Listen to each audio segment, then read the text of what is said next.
Welcome to Econ is Life. This is Tatsu, and I'm going to try my best to explain IB Econ to you guys, so hopefully I can help you guys out. Let's get started. Today I'll be talking about supply, and that it is one of the key components of microeconomics. So let's go. So if there is a demand, willingness, and ability for consumers to buy products, there has to be a supply. And what is supply? It is the willingness and ability of producers to produce a quantity of good or service at a given price in a given time period. I think this part is fairly simple, straightforward. So now there is this law called the law of supply. And first, I want you all to use your common sense. So say you're producing a iPhone or any kind of smartphone. If you can sell your product in a low price, then you don't really want to produce much because you won't be able to produce sales revenue nor profits. On the other hand, when you can sell your product in a higher price, then obviously you're making more money, right? More profits. So that is why when the product price is high, there will be a high supply. Therefore, the law of supply states that as the price of a product rises, the quantity supplied of the product will usually increase. Well, for most of the product, all other things being equal. All other things being equal is pretty important because there are so many variables in economics or like human sciences, and we have to specify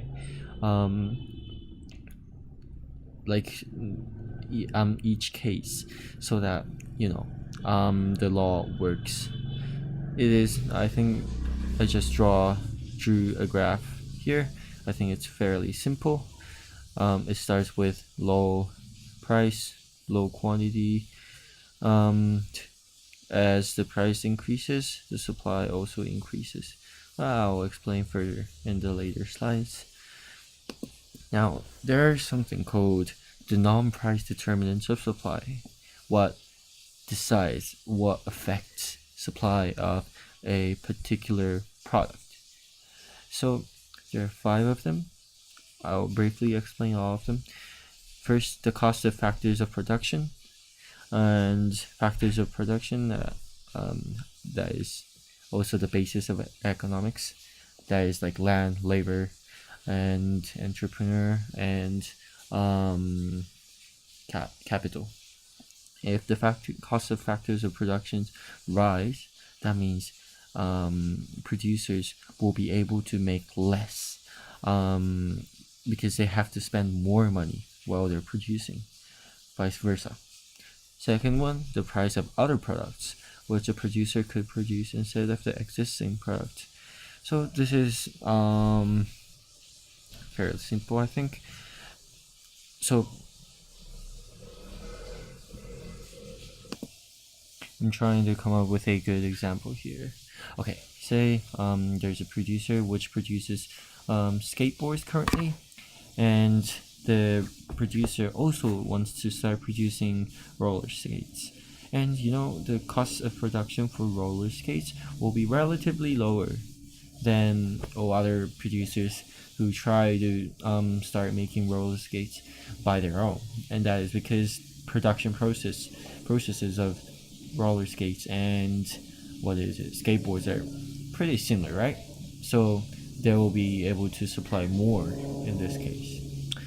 So that's the second one. The third one, the state of technology. Obviously, as the technology improves, develops, production will be much easier, much more efficient, and less costly, right? That is how they can increase supply, and that is what's happening in the real world. For expectations, this is about the expectations about the future demand.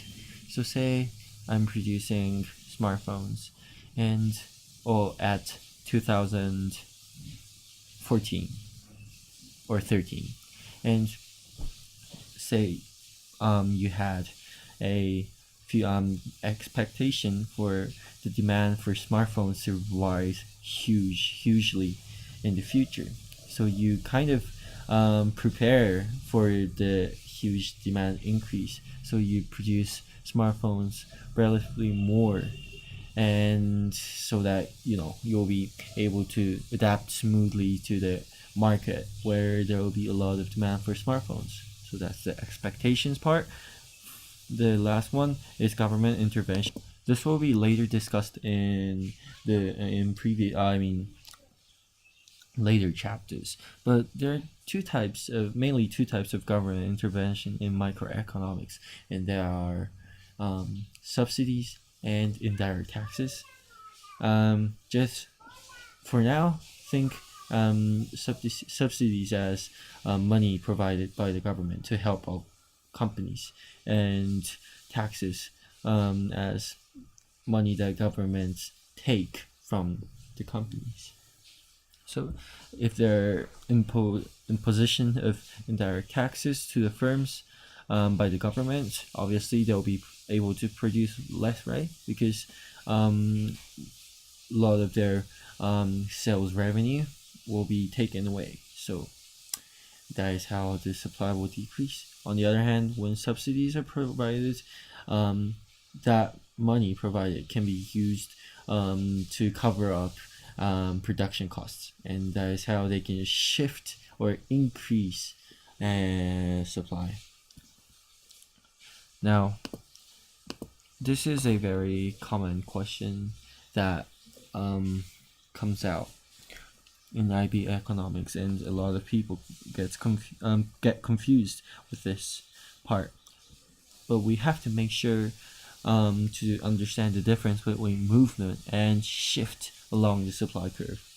So what is the difference? First, movement along or with the supply curve is simply where the price of a particular product changes.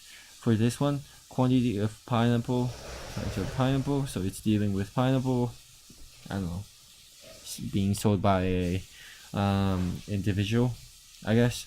So this is just saying when the price of the pineapple is $3, then the quantity supplied will be 200 units or pineapples.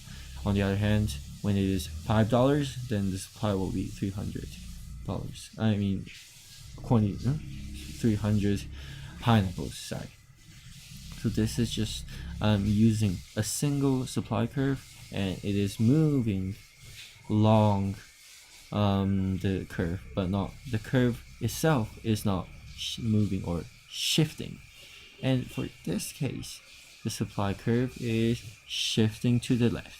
We say supply curve is shifting to the left, and that is the decrease in quantity supplied. But I'll explain this later on. And this shift along the supply curve is caused by non-price determinants that I explained before. These 5 will cause shifts to supply curve. One very important thing to remember here. So even though the price of the apple, in this case, is the same, now there is a huge difference in quantity supplied. So that is a shift, and this is the movement.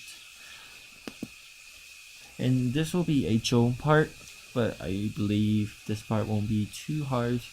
And this is linear supply function. So basically, higher level students may be required to draw a supply curve based on the given formula.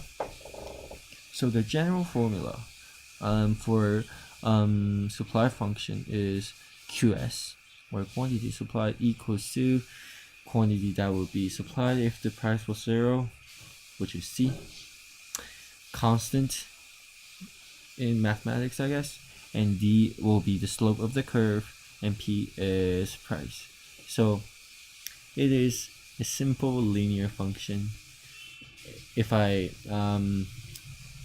convert that into mathematics. But one very important thing to know here is that in economics, x-axis and y-axis are flipped. Okay, so for students who just started learning economics, this might be pretty complicated, but I will give you an example for this too. So, example of linear supply function. You may be given a formula like this: Qs equals 300 plus 200p, and you may be asked to draw a graph. You may be asked to calculate the quantity supplied at a given price. But let's see why here. I just made a chart and prices for each case, and I did the calculation, substituting these price into p, and these are the calculations, and these are the quantity supplied for each price. So now, since this information is given, I can draw a graph based on it. So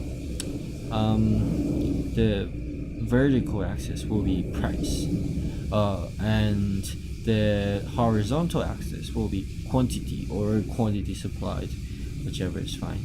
And 0, 0, 0s means everything is divided by 1000 to make everything look easier, simple. And okay, so I'm going to briefly explain what is going on here when the price is 0, which never happens, but anyways, quantity supply is 300, so it's just a bit right to the origin of the graph. Then the graph will increase in a constant rate because it is a linear function, but I just drew dots for each point: 2,300, 4,300, 600, 6,300, blah blah blah, and we'll be able to draw a graph from it. Pretty straightforward, and I hope this video helps you understand the very basic but also important concept of economics. Thank you for watching, and see you next time.